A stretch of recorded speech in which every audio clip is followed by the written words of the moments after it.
Assalamualaikum warahmatullahi wabarakatuh. Selamat pagi anak-anak semuanya. Bagaimana kabarnya hari ini? Sehat-sehat ya nak? Oke, jangan lupa pokoknya jaga kesehatan selalu supaya kita bisa juga melewati wabah yang sedang melanda kita. Oke, ya sebelum kita memulai ke materi, Ibu mengingatkan kepada kalian, nak, tolong ketika kalian ke sekolah, gunakan pakaian atau baju yang rapih.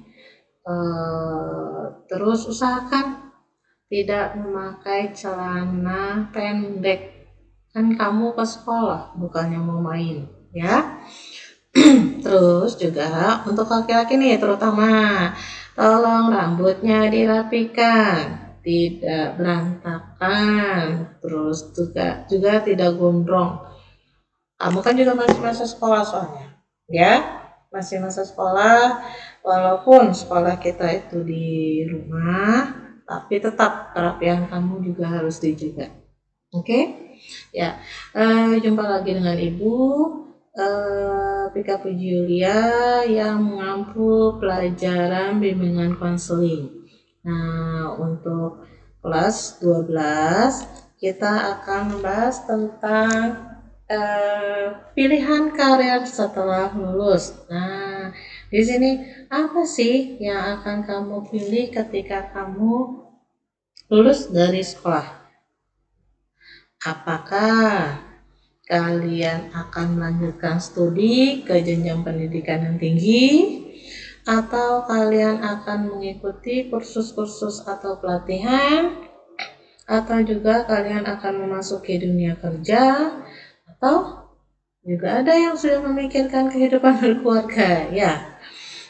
Oke, kita bahas tentang apa sih yang harus kamu perhatikan, yang harus Anda perhatikan ketika kalian akan menempuh ke studi lanjutan.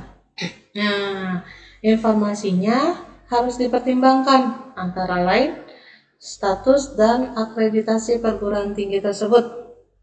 Nah, statusnya itu apa tuh perguruan tingginya? Negeri atau swasta? Akreditasinya apa? B atau A? Kan masing-masing sekolah itu kan masing-masing perguruan tinggi itu kan berbeda-beda. Nah, terus juga yang kedua, jalur jenjang pendidikan dan bentuk perguruan tingginya. Ya, maksudnya di sini jalurnya pasti macam-macam. Ada yang jalurnya jalur prestasi, atau jalur PMDK, atau jalur mandiri. Nah, yang tes secara mandiri. Atau jenjang pendidikannya seperti apa? Apakah itu D1, D2, D3, atau S1? Nah, itu yang awal-awal kalian akan lalui. Nah, terus juga ada lagi juga bentuk perguruan tingginya. Nah, seperti apa bentuk perguruan tingginya? Kamu juga harus tahu, harus cari tahu dulu sebelum kalian mau masuk ke perguruan tinggi tersebut. Terus bagaimana sistem penerimaan mahasiswanya? Juga harus diperhatikan karena tidak semuanya sama.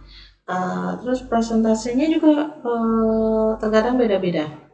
Nah, terus yang keempat tentang perguruan tinggi kedinasan. Nah, yang di sini biasanya itu sudah mulai awal-awal tahun mereka sudah mulai menyeleksi. Kalau nggak salah itu sekitar bulan bulan Februari atau Maret itu mereka sudah mulai seleksi di kedinasan, dan seleksinya pun akan diperketat ketika sudah banyak yang mendaftar. Nah, di sini pasti nanti di pertemuan selanjutnya insya Allah akan kita bahas ya sama-sama ya nak. Yuk. Kita masuk ke hal-hal yang penting yang harus kamu perhatikan ketika mempertimbangkan ke studi lanjutan, ke studi pendidikan yang tinggi, pendidikan tingginya. Nah, apa sih di situ kamu harus fokus terhadap keinginan primernya. Karena terkadang keinginannya itu bukan dari kamu pribadi. Terkadang ada juga karena keinginan orang tua. Nah, di sini kita lihat kemampuan juga yang ada yang kamu miliki. Juga bakat apa sih yang kamu harus miliki. Nah, terus apakah itu nanti penjurusan di bidang studinya sesuai dengan yang kamu ingini atau yang kamu harapkan. Nah, terkadang di sini ketika di salah satu ini tidak sesuai, biasanya itu suka terhambat di tengah jalannya. Nah, diharapkan ini benar-benar ditinggalkan ya. Oke, selanjutnya. Nah, ini kita membahas tentang eh, kursus atau pelatihan. Nah, di sini kursus. Apa sih itu kursus? Yaitu satuan pendidikan luar sekolah yang terdiri atas sekumpulan warga masyarakat yang memberikan pengetahuan, keterampilan, dan sikap mental tertentu bagi warga yang belajar. Misalnya itu kursus komputer, kursus menjahit, atau kursus menyetir. Nah, kan ada ya kursus-kursus. Nah, yang kedua yaitu tentang pelatihan kerja, yaitu keseluruhan kegiatan untuk memperoleh, meningkatkan, serta mengembangkan keterampilan atau keahlian, produktivitas, disiplin, sikap, dan etos kerja pada tingkat keterampilan dan keahlian tertentu sesuai dengan jenjang atau klarifikasi jabatan atau pekerjaan baik di sektor formal maupun sektor non-formal. Nah, di sini biasanya training-training itu akan memungkinkan karyawan sih, rata-rata dengan karyawan. Nah, apa sih tujuannya itu? Nanti pelatihan-pelatihan kerja itu biasanya itu mampu untuk memberikan pengembangan potensi kerja yang tadi sudah disebutkan juga. Terus biasanya dengan pelatihan-pelatihan ini juga bisa meningkatkan keahlian baru bagi peserta pelatihannya. Juga